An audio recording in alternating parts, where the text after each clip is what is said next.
Les trois messes basses. Conte de Noël. D'Alphonse Daudet. Deux dindes truffées Garrigou?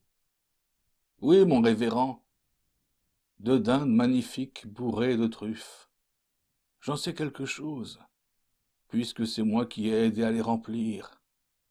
On aurait dit que leur peau allait craquer en rôtissant, tellement elle était tendue. Jésus Maria, moi qui aime tant les truffes, donne-moi vite mon surplis, Garrigou, et avec les dindes. Qu'est-ce que tu as encore aperçu à la cuisine? Oh, toutes sortes de bonnes choses. Depuis midi, nous n'avons fait que plumer des faisans, des huppes, des gelinottes, des coqs de bruyère. La plume en volait partout. Puis, de l'étang, on a apporté des anguilles, des carpes dorées, des truites, des... Grosses? Comment les truites, Garrigou? Grosses comme ça, mon révérend. Énormes. Oh Dieu, il me semble que je les vois. As-tu mis le vin dans les burettes? Oui, mon révérend, j'ai mis le vin dans les burettes. Mais, dame, il ne vaut pas celui que vous boirez tout à l'heure en sortant de la messe de minuit.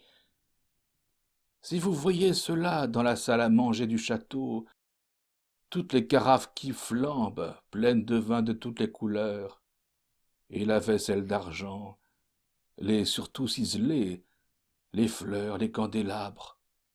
Jamais il ne se sera vu un réveillon pareil. Monsieur le marquis a invité tous les seigneurs du voisinage. Vous serez au moins 40 à table, sans compter le bailli ni le tabellion. Ah, vous êtes bien heureux d'en être, mon révérend. Rien que d'avoir flairé ces belles dindes. L'odeur des truffes me suit partout. Me. Allons, allons, mon enfant. Gardons-nous du péché de gourmandise, surtout la nuit de la Nativité. Va bien vite allumer les cierges et sonner le premier coup de la messe, car voilà que minuit est proche, et il ne faut pas nous mettre en retard. Cette conversation se tenait une nuit de Noël, de l'an de grâce 1600, et étant entre le révérend Don Balaguer, ancien prieur des Barnabites, présentement chapelain, gagé des cires de trinquelage, et son petit clerc Garrigou, ou du moins ce qu'il croyait être le petit clerc Garrigou, car vous saurez que le diable, ce soir-là, avait pris la face ronde et les traits indécis du jeune sacristain pour mieux induire le révérend père en tentation et lui faire commettre un épouvantable péché de gourmandise. Donc pendant que le soi-disant Garrigou faisait à tour de bras carillonner les cloches de la chapelle seigneuriale, le révérend achevait de revêtir sa chasuble dans la petite sacristie du château, et l'esprit déjà troublé par toutes ces descriptions gastronomiques, il se répétait à lui-même en s'habillant. Des dindes rôties, des carpes dorées, des truites grosses comme ça.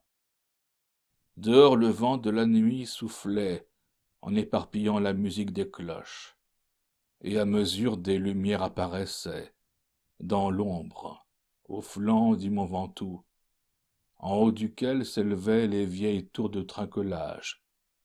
C'étaient des familles de métayers qui venaient entendre la messe de minuit au château.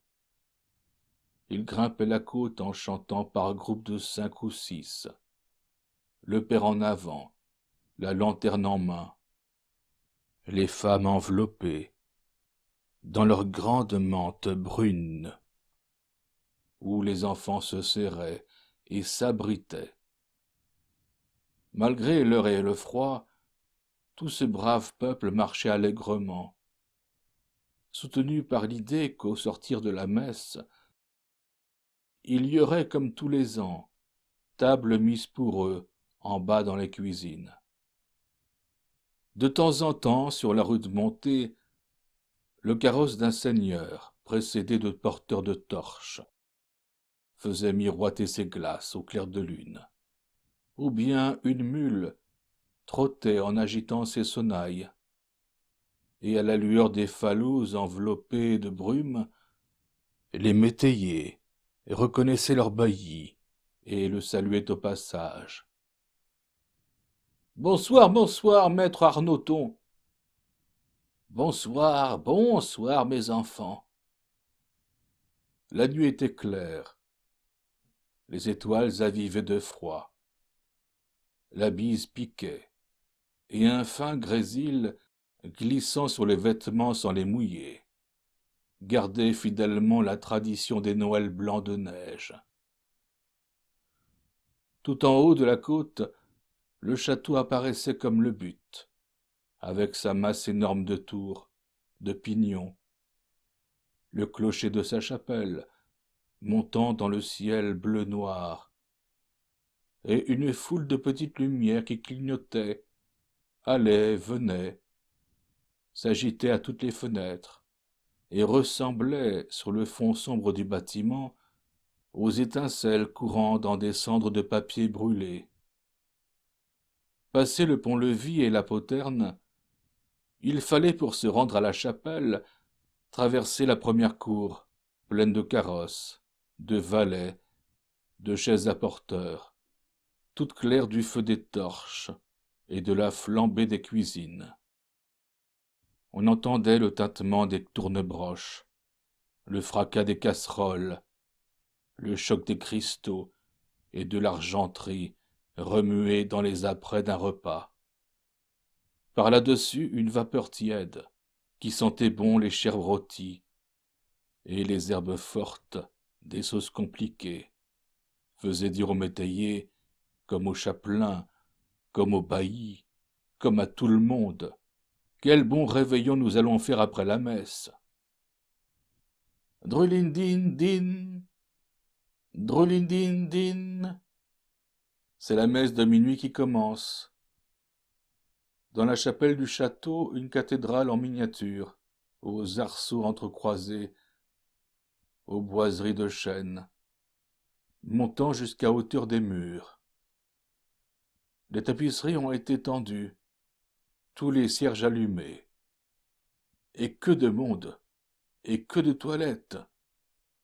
Voici d'abord assis dans les stalles sculptées qui entourent le chœur, le sire de trinquelage, en habit de taffetas saumon, et près de lui tous les nobles seigneurs invités.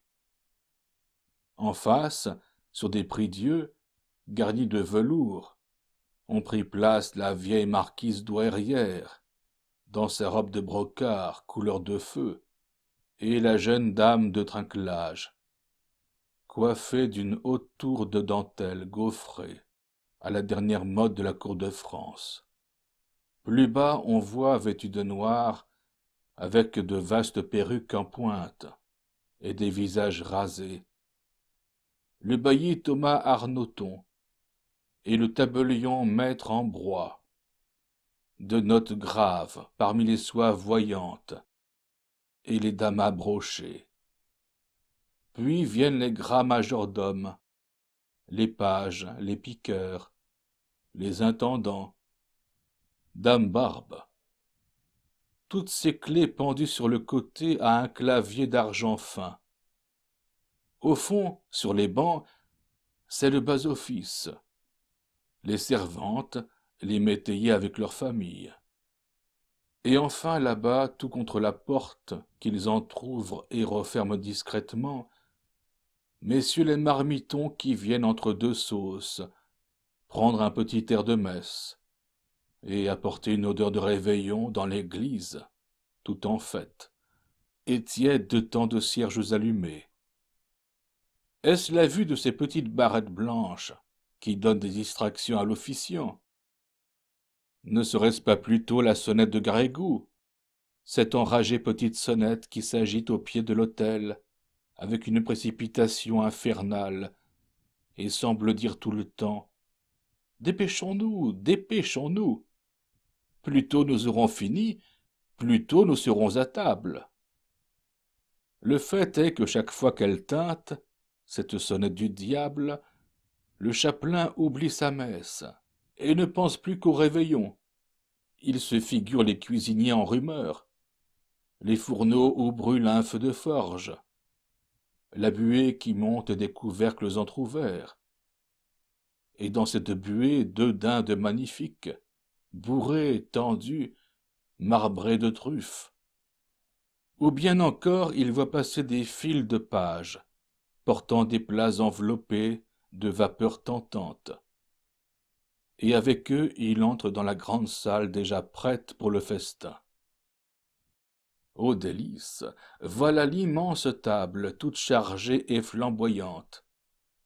Les paons habillés de leurs plumes, les faisans écartant leurs ailes mordorées, les flacons couleur de rubis, les pyramides de fruits éclatants parmi les branches vertes, et ces merveilleux poissons dont parlait Garrigou. Ah bien oui, Garrigou, étalés sur un lit de fenouil, l'écaille nacrée comme s'ils sortaient de l'eau, avec un bouquet d'herbes odorantes dans leurs narines de monstres. Si vive est la vision de ces merveilles, qu'il semble à Don Balaguer que tous ces plats mirifiques sont servis devant lui sur les broderies de la nappe d'autel. Et 2 ou 3 fois, au lieu de Dominus vobiscum, il se surprend à dire le Benedicite. À part ces légères méprises, le digne homme débite son office très consciencieusement, sans passer une ligne, sans omettre une génuflexion, et tout marche assez bien jusqu'à la fin de la première messe.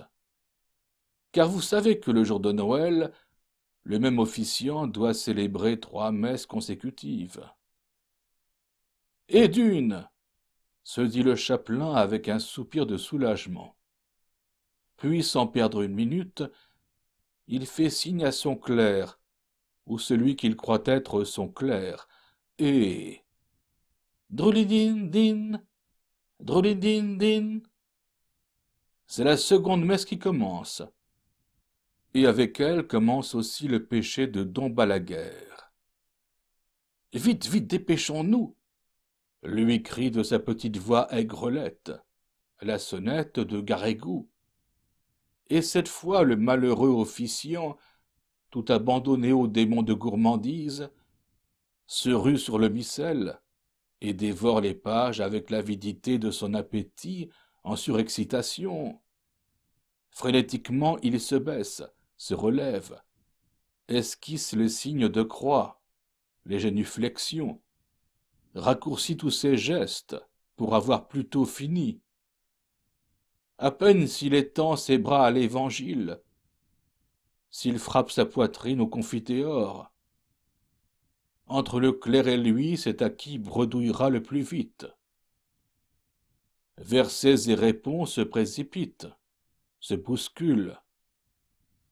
Les mots à moitié prononcés, sans ouvrir la bouche, ce qui prendrait trop de temps, s'achèvent en murmures incompréhensibles. Oremus, ps, ps, ps, mea culpa, pa, pa, pa. Pareils à des vendangeurs pressés, foulant le raison de la cuve, tous 2 barbotent dans le latin de la messe, en envoyant des éclaboussures de tous les côtés. Dom scum, dit Balaguer. Stutuo, répond Garrigou.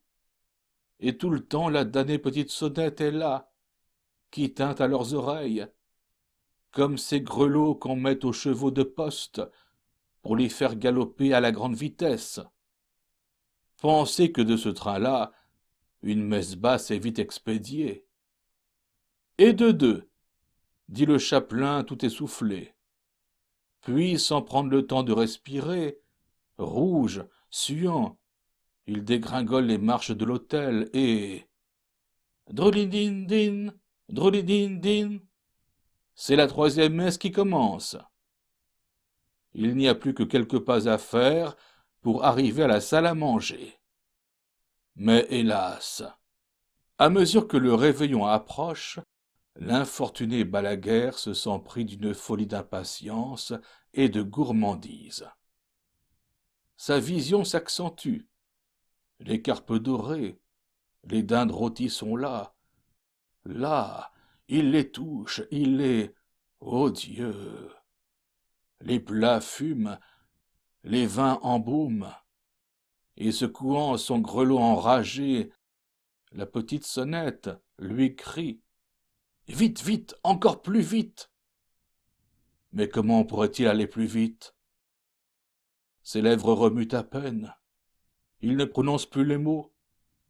À moins de tricher, tout à fait, le bon Dieu, et de lui escamoter sa messe. Et c'est ce qu'il fait, le malheureux. De tentation en tentation, il commence par sauter un verset, puis deux. Puis l'épître est trop longue. Il ne la finit pas, effleure l'Évangile, passe devant le credo sans entrer, saute le pater, salue de loin la préface, et par bonds et par élans se précipite ainsi dans la damnation éternelle, toujours suivi de l'infâme Garrigou, Vade retro Satanas, qui le seconde avec une merveilleuse entente. Lui relève sa chasuble, tourne les feuillets deux par deux, bouscule les pupitres, renverse les burettes, et sans cesse secoue la petite sonnette de plus en plus fort, de plus en plus vite. Il faut voir la figure effarée que font tous les assistants, obligés de suivre à la mimique du prêtre cette messe dont ils n'entendent pas un mot. Les uns se lèvent quand les autres s'agenouillent, s'asseyent quand les autres sont debout.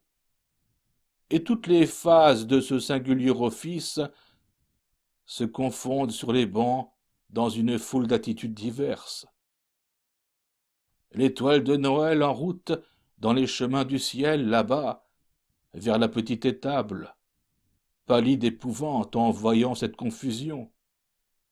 L'abbé va trop vite, on ne peut pas suivre, murmure la vieille douairière, en agitant sa coiffe avec égarement.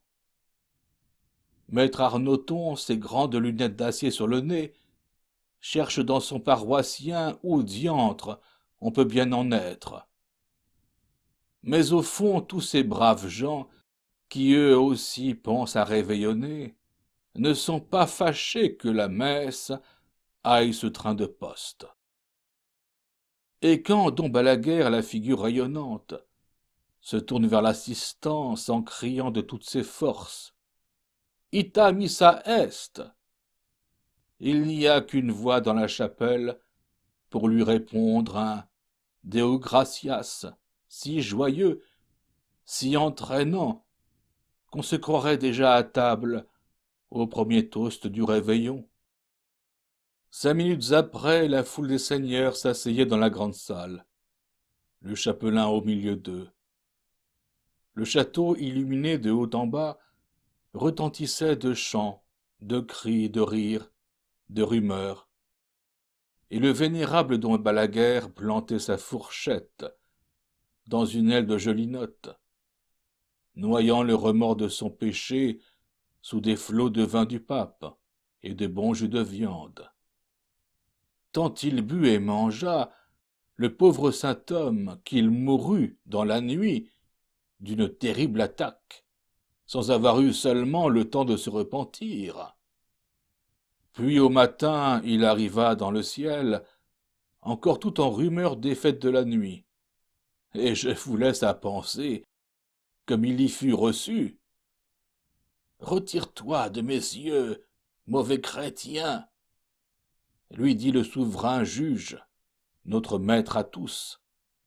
Ta faute est assez grande pour effacer toute une vie de vertu. Ah, tu m'as volé une messe de nuit. Eh bien, tu m'en paieras 300 en place.